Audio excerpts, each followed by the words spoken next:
So these are actually easy to make, and I will show you step by step how to do them. And after this video, if you want to stay a little longer, I have a little bonus at the end. This truly is a pretty fast and easy project. And this is why, because there's not a lot of details to it, but it's going to end up looking really cute. So the first thing you're going to need to do is put a red circle in the bottom part of your glass. It can be as big as you want, but I kind of want it big because this is a big drinking glass. It could be a wine glass, but it's really more like a water goblet. This part you have to go kind of fast with because you want it to be smooth strokes. So I'm going to go from the tip here and just come down, kind of like a curve. So just come down like this. And this part you want it to be a little smaller, so I'm just going to bring it back into a point. And then I will show you the example one. So you can see there's 1, 2, 3, and then 1 and 2 over here. So you just come in one little one here.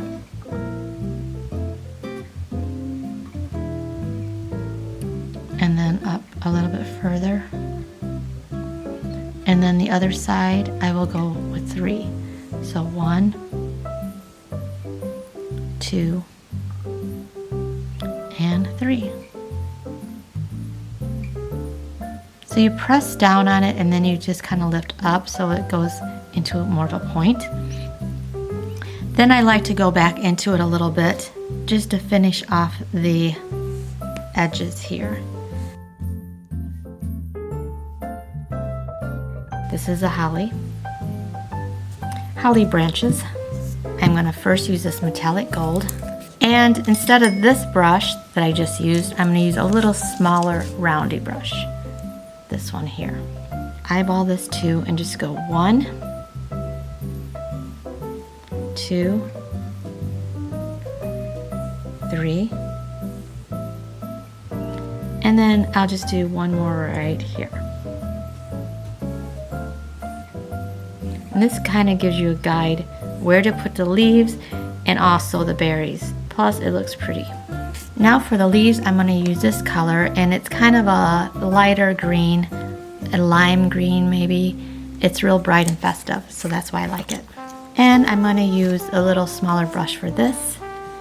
And all I'm going to do, as you can see, is put 1, 2, 3, 4, around 4 on each side, and then 1 on top. So go on the sides and you just go like this. 1 like this. And you want it just kind of pointy at the top. You don't want it to be against the stem.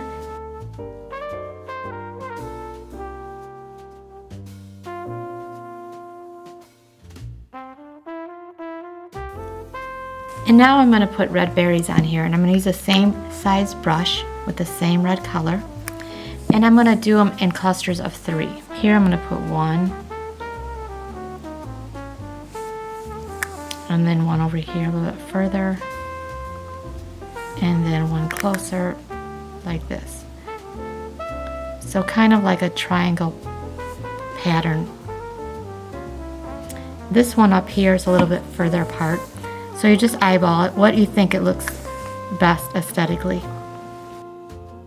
Now the next thing I'm going to do is highlight the leaves. So I'm just going to take some white in this size brush, one side of the leaf. So since I hit it with that, now I just want to go over it. And so the white is kind of blended with the green. And with the red berries, I did go over once more with those. And now that is dry, so I'm going to hit a little bit of white on those. So I'm just going to, like it's a little reflection on each of the berries. And also on the nose, I went back and I did another coat of red on that. But I'm going to hit it with the white, so it's like a little reflection. Another thing I thought would be fun to do is make a little collar around here like Rudolph would have with his bells. So I am going to take some red and a little bigger roundy brush and just go around here with that.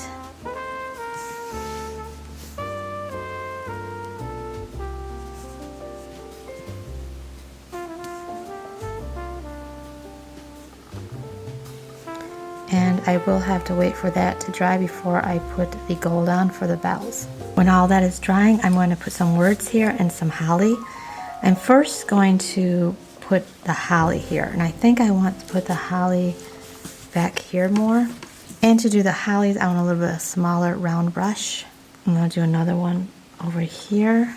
And I do want a little bit of white in here, so I'm going to let that dry just a tiny bit, and then I'm going to come back with white because I don't want it totally dry because I want it to blend it in a little bit. But while that's drying, I'm going to put holly jolly words on here. So I'm going to start over here with holly.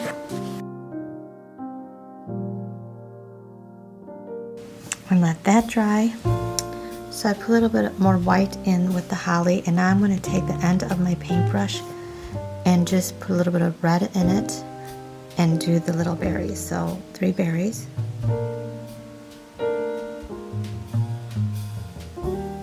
Now I'm going to put a little bit of red in each one of the letters, and I want them pretty small, so I'm going to use this tool for that. It has a little tiny tip on it. Now I'm going to take some of my gold metallic paint, and I'm going to just put a little bit of gold on each one of the leaves. I think the gold in the leaves will make it look more Christmassy and festive. And it just kind of highlights the leaf too. Now I'm almost done. I'm going to put the bells on the collar. And I'm going to use the gold for that as well. And to do that, I'm just going to take the end of my paintbrush again, dip it into the gold, and just put a dot here and space them out as evenly as you can so it looks like a bell around the collar. I hope you enjoyed this video, and thanks for watching. And these will be going into the Christmas walk. It's called Mistletoe Walk that I'll be in at a place that I'm going to be selling some of my goods. So I was thinking about doing hand-dipped pretzels and putting those in the glasses to sell. So I hope that they sell. Thanks for watching. So I am going to talk to you about self-sabotaging. I do that. I self-sabotage. And self-sabotaging is something I've probably done my whole life, now that I think about it. Because I never really thought about it before, never really thought about what it was. But now I know, and now I know exactly my pattern, and what I did my whole life was self-sabotaging. And even when I was in high school, I was doing it. And this is an example. I have a huge event coming up next Saturday, and I'm thinking of all the reasons why it's not going to go well, and how maybe something's going to happen and I won't be able to do it. That's self-sabotaging. That's saying that it's not good. I mean, it's all negative thoughts, right? So basically self-sabotaging is your mind telling you everything negative and everything that could go wrong and the worst case scenarios. And also it's making up the script in your head like you're a fortune teller, because nobody knows the future. So some reasons that I would self-sabotage, I think, was because of fear. Of course, it's always about fear. And if you do that, just know that it's something, yeah, it sucks. It just sucks.